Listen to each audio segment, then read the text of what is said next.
আম্বরখানা 4টি পয়েন্ট, রাস্তার মুখ আম্বরখানা পয়েন্ট। তো এখানে আপনারা দেখছেন যে মানুষের মনে কোনো ভয় নেই। আপনারা হয়তো অনেকেই জানেন বা অনেকেই জানেন না, আজকে সিলেটে আরও প্রাণহানি ঘটনা ঘটেছে 6 জনের করোনা মহামারীতে আক্রান্ত হয়ে তাদের মৃত্যু হয়েছে।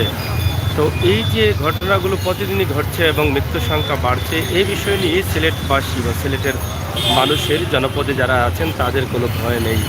তো আমরা আপনাদেরকে আজকের এই ছোট্ট দৃশ্যটি উপস্থাপন করছি। পবিত্র জোহরের নামাজের সময় আমরা এই মুহূর্তে আম্বরখানা মসজিদ থেকে নামাজি মুসল্লিরা বের হচ্ছেন, আপনারা দেখছেন। তো এই মুহূর্তে আমরা আপনাদের কাছে আম্বরখানার অবস্থা এবং পরিস্থিতি তুলে ধরছি। এখানকার গাড়ির অবস্থা এবং পরিস্থিতি, বিশেষ করে পবিত্র রমজান মাস এবং ঈদকে সামনে রেখে কিন্তু এই এই যে জাম জটগুলো কিন্তু বেড়েই চলছে। প্রতিদিন বাড়ছে গাড়ির সংখ্যা, প্রতিদিন বাড়ছে মানুষের সংখ্যা রাস্তায়। আমরা আজকে আপনাদেরকে এই মুহূর্তে আম্বরখানা পয়েন্ট থেকে যে ভিডিওটি দিচ্ছি সেটা দেখে আপনাদের মূল্যবান কমেন্ট অবশ্যই আমাদের কমেন্ট বক্সে লিখতে ভুলবেন না। আসলে লকডাউন দিলে কতটুকু আমাদের মহামারী করোনা থেকে বাঁচতে পারবো এবং লকডাউন স্থিতিশীল করায় এখানে দেখেন অনেকেই মাস্ক পরছেন না। এই যে দেখেন মাস্ক পরছেন না, কিন্তু প্রতিদিন ঘটছে সিলেটে প্রাণহানির ঘটনা।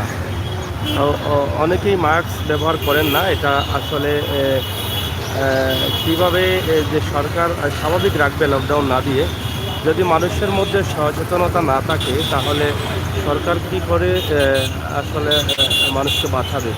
সেই বিষয়টি কিন্তু আমাদের যদি নিজ নিজ দায়িত্ব থেকে আমরা দায়িত্ব পালন না করি, আমরা সতর্ক না থাকি।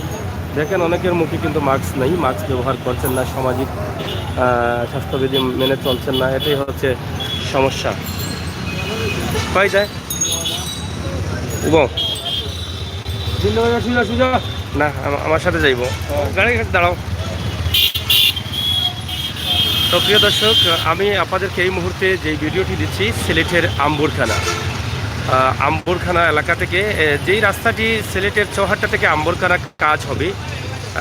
গত কয়েকদিন আগে আমরা একটি ভিডিও দিয়েছিলাম, ধুলাবালিতে কষ্ট হচ্ছে রোজাদার মোমিনদের, কিন্তু আমরা আজকে দেখছি কাজ মোটামুটি কমপ্লিট হয়ে গেছে। রাস্তার দুপাশের কাজ ডালাইকরণ করা হয়েছে, পাকাকরণ করা হয়েছে। তো এখন আর ধুলো নেই, শুধুমাত্র সৌন্দর্যকে ফুটিয়ে তোলার চিন্তাভাবনা রয়েছে। এবং এখানে দেওয়া হচ্ছে গেট, যাতে বড় গাড়িগুলো যেগুলো ট্রাক আছে বা এই গাড়িগুলো যাতে এদিকে যেতে না পারে, সেই জন্য এখানে গেট রাখা হয়েছে এবং এটা হয়তো ট্রাফিক সিগন্যালের জন্য কাজে লাগবে। তো প্রিয় দর্শক, সিলেটের ম্যাগাজিন টিভি থেকে আমরা সবসময় সময় উপযোগী ভিডিও দিয়ে যাই। সেই ধারাবাহিকতায় আজকের এই ভিডিওটি আম্বরখানা, আপনারা দেখছেন আম্বরখানা কুমারগাঁও আখালিয়া সুনামগঞ্জ সড়ক এবং বন্দর সড়ক, এয়ারপোর্ট সড়ক এবং সাপ্লাই সড়ক, এই 4টি রাস্তার বিশাল পয়েন্ট রয়েছে আম্বরখানা মসজিদ এলাকা। এখান থেকে আমরা আপনাদের জন্য এই ভিডিওটি উপস্থাপন করেছি। আশা করি আপনাদের দেশে বিদেশে যারা আছেন আপনাদের সকলের ভালো লাগবে এবং সকলের হয়তো মন জয় করবে আমাদের এই ভিডিওটি। আপনারা চ্যানেলটি সাবস্ক্রাইব করুন, সিলেটের ইতিহাস, ঐতিহ্য, সৌন্দর্য, বিনোদন, খবরাখবর সহ সচেতনতা তথ্যভিত্তিক নিউজ উপভোগ করুন। তো আমরা ঈদকে সামনে রেখে মার্কেটগুলোর ভিডিও দিচ্ছি। আজকে আমরা সিলেটের মধুবন মার্কেট থেকে কিছুক্ষণ পরে লাইভে যাব, আপনারা দেখার আমন্ত্রণ জানাচ্ছি। তো যেটা বলেছিলাম শুরুতেই, মহামারী করোনায় আক্রান্ত হয়ে আরও 6 জনের প্রাণ গেছে সিলেটে। এটা হচ্ছে আজকের খবর। তারপরও মানুষের মধ্যে নাই স্বাস্থ্যবিধি, নাই সতর্কতা, নাই মাস্ক, যার ইচ্ছা যেভাবে সেভাবেই তারা চলছেন। আপনাদের মতামত আমরা আশা করছি সাপ্লাই সড়ক।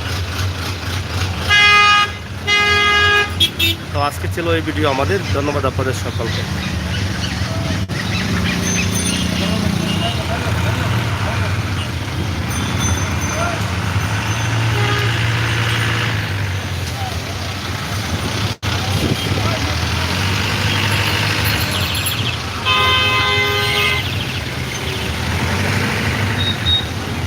তো চ্যানেলটি সাবস্ক্রাইব করবেন, বেল আইকনে টিপ দিয়ে রাখবেন। তখন কথা বলছিলাম আমি আমির হোসেন সাগর। আল্লাহ হাফেজ।